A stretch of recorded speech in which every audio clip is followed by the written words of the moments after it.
Saludamos a esta hora al abogado Gustavo Pedraza. Él es observador electoral internacional y estará presente en este balotaje. Buenas noches, un gusto conversar con usted. Muy buenas noches, abogado. Gracias por acompañarnos. Le saluda María del Carmen Álvarez. Un gusto, María del Carmen. ¿Cómo está? Buenas noches. Un gusto conversar con usted y con la audiencia de la radio. Gracias por acompañarnos. Sin lugar a dudas, la presencia de los observadores electorales en los procesos tiene mucha importancia porque hasta cierto punto garantizan la democracia, lo cual es imprescindible, es importantísimo para darle legitimidad a los candidatos frente a los ciudadanos. Y digo hasta cierto punto porque lamentablemente no siempre es así. ¿Hasta dónde puede intervenir un observador electoral en un proceso?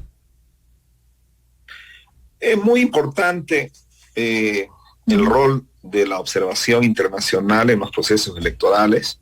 Cada vez se incrementa este tipo de intervenciones porque lastimosamente, pese a la fortaleza de las instituciones electorales en cada uno de los estados en nuestra región, hay cierta desconfianza de la sociedad.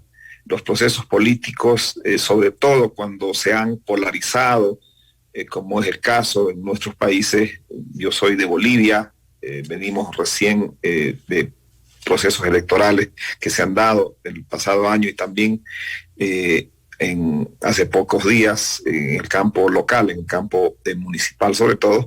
Entonces, hay cierta desconfianza y la asistencia de la observación internacional contribuye de alguna manera para que se mitigue esa duda, esa desconfianza y la brecha sea menor.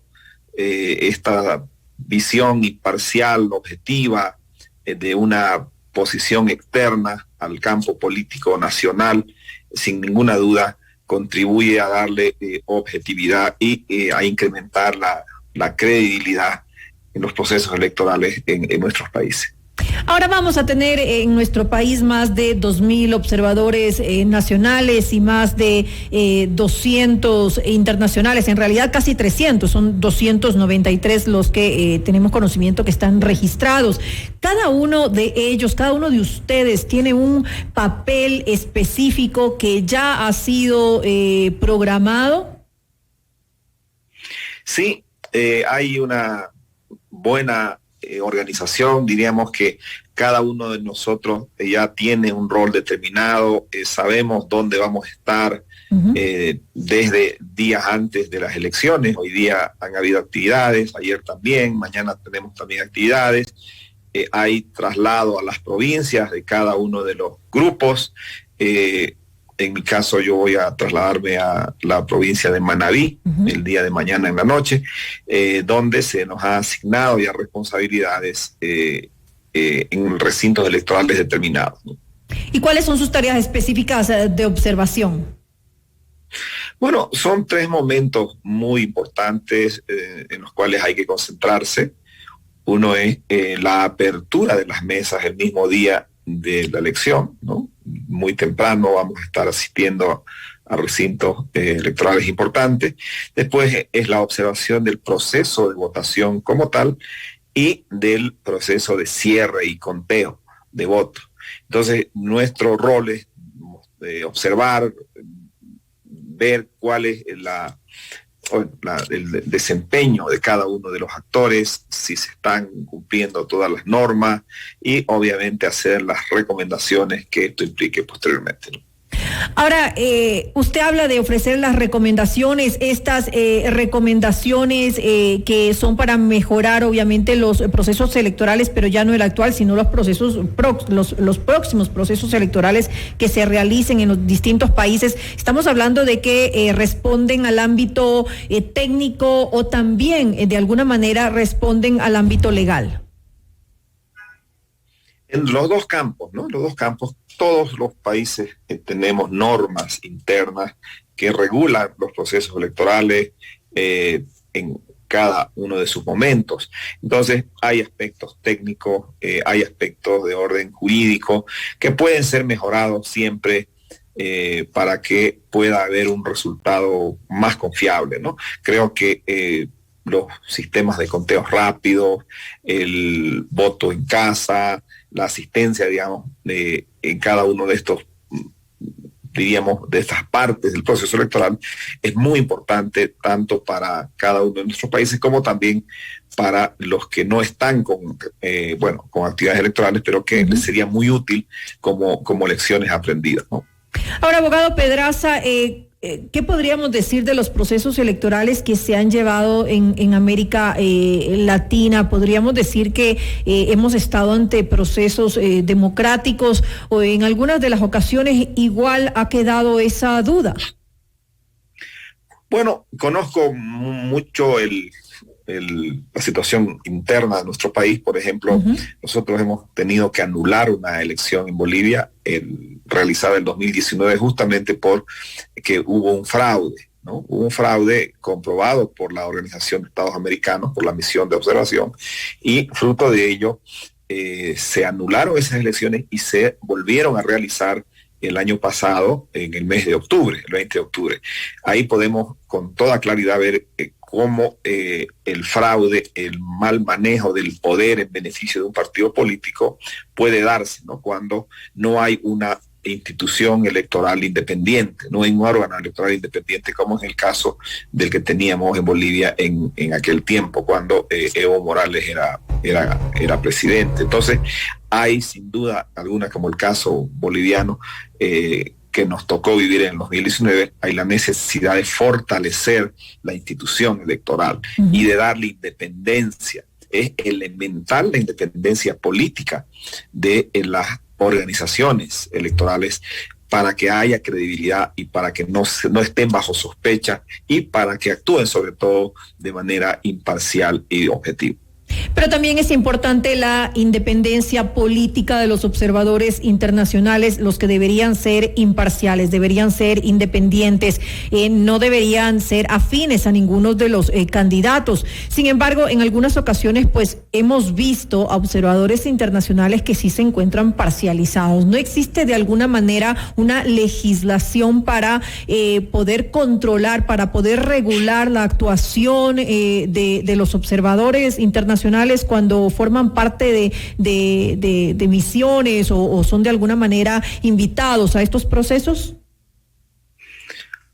Sin duda, para que haya un aporte que sea importante, tiene que haber imparcialidad de quienes participan, de quienes participamos en los actos de observación. No tiene sentido de que vengamos de afuera y tengamos ya una posición sobre uno de los candidatos. Eso, desde todo punto de vista, corta la posibilidad, digamos, de dar una opinión objetiva e imparcial.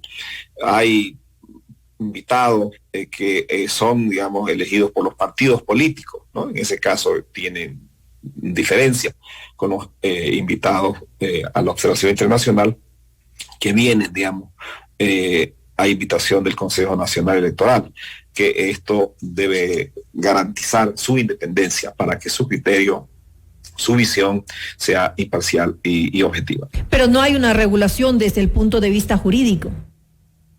Bueno, la regulación interna, a rigor, no la conozco, la regulación interna de Ecuador, pero bueno, el sentido común nos llama a pensar en ese sentido, ¿no? A inferir que así tiene que ser, no solo en Ecuador, sino en todos los países, porque si la imparcialidad, la objetividad, la ayuda a incrementar la credibilidad en un proceso electoral es la base para invitar actores externos, digamos, a una realidad nacional, lo mínimo, lo primero que tiene que verse es su imparcialidad, ¿no? Eso creo yo que por sentido común en el campo político es muy importante considerar. Usted nos hablaba de lo que sucedió en Bolivia, de este caso en el que, pues, por irregularidades, por fraude que se encontró por parte de observadores internacionales, se anularon las elecciones. Es decir, es importantísimo el rol de los observadores porque puede llegar hasta este punto. Sin ninguna duda, la misión de observación de la OEA en aquel entonces determinó eso cuando se realizó la auditoría específica, ¿no?, al proceso. Obviamente esa misión emitió primero un informe y después realizó una auditoría al proceso electoral y comprobó la existencia del fraude, ¿no? Esa fue la razón para que se anulen las elecciones del año 2019. Por lo tanto, esa imparcialidad es vital de una misión de observación. Ahora, abogado Pedraza, ¿cómo ve hasta ahora usted este proceso electoral en nuestro país? ¿Cómo lo ha llevado el ente rector, el Consejo Nacional Electoral? Bueno, se nota una fortaleza institucional. Hay desde todo punto de vista una importante, diríamos, imagen que la gente tiene de la organización, y hasta donde conocemos, porque yo no pude venir, no vine a la primera vuelta, pero hasta donde conozco y me he informado, creo que la confianza de la sociedad en el Consejo Nacional Electoral es alta, ¿no? Y eso ya dice mucho del trabajo que ha realizado el Consejo Nacional Electoral. Bueno, como hemos visto, pues en esta entrevista es importantísimo el papel, el rol que cumplen los observadores electorales internacionales para generar, como decíamos hace un momento, esa confianza por parte de los ciudadanos en que se trata de elecciones transparentes dentro de un sistema democrático, lo cual obviamente da legitimidad al candidato que resulte vencedor. Le quiero agradecer nuevamente al abogado Gustavo Pedraza, él es observador electoral internacional, candidato, candidato a la vicepresidencia de Bolivia y que nos acompañará en este balotaje, abogado. Muchas gracias, María del Carmen, ha sido de verdad un gusto. Primero, expresar mi agradecimiento al Consejo Nacional Electoral por la invitación, y segundo, al pueblo ecuatoriano, felicitar al pueblo ecuatoriano por la conducta democrática, pacífica, que ha demostrado en la primera vuelta y que con toda seguridad también va a tener el próximo domingo. Muchas gracias por la entrevista. Bienvenido y que tenga una muy buena noche.